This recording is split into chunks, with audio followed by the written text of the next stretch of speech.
The federal government says Malaysia has agreed to improve border controls to stop the flow of asylum seekers.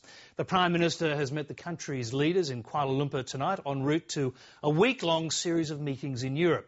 The trip culminates in talks on the economy and climate change in Italy. But consensus there may prove elusive. Australia's former Foreign Affairs Minister has told Lateline tonight that a bold new target on cutting pollution will be difficult to achieve. From Canberra, Hayden Cooper reports. Whether Western Sydney or the world, if there's a summit to be had, he will be there.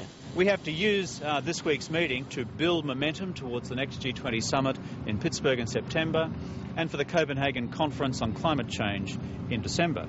Tonight the Prime Minister's on his way to Europe, but first he's wedged in a stop in Malaysia to meet his new counterpart and talk about people smuggling. We have to work hand in glove with our partners.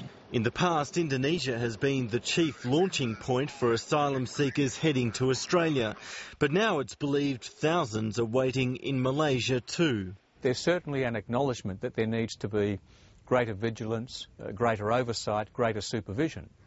And one of the areas where we've agreed that we can do more together is in the passport and border control and border regulation area. The results so far demonstrate that Labor's policies are failing. They're not protecting our borders.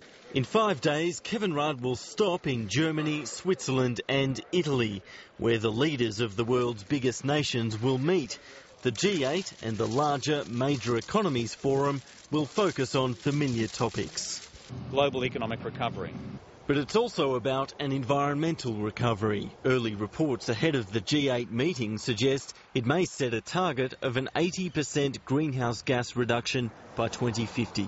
Well, Russia and China wouldn't go along with that. I mean, you have to be realistic about what China is ever going to agree to, and major developing countries like India as well. Australia's former Foreign Affairs Minister is back in the country on a break from his role with the United Nations.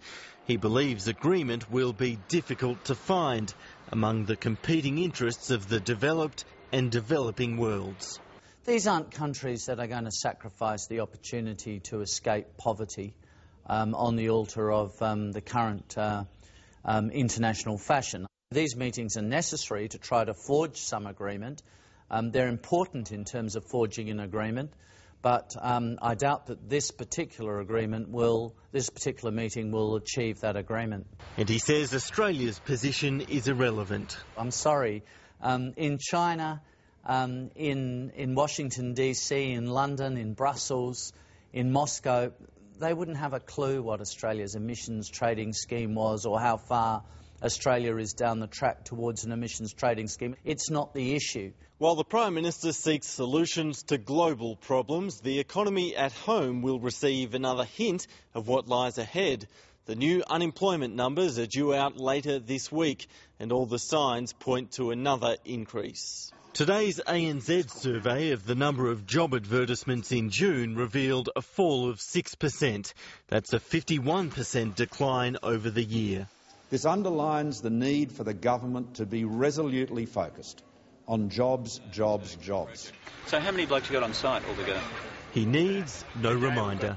Hayden Cooper, Lateline.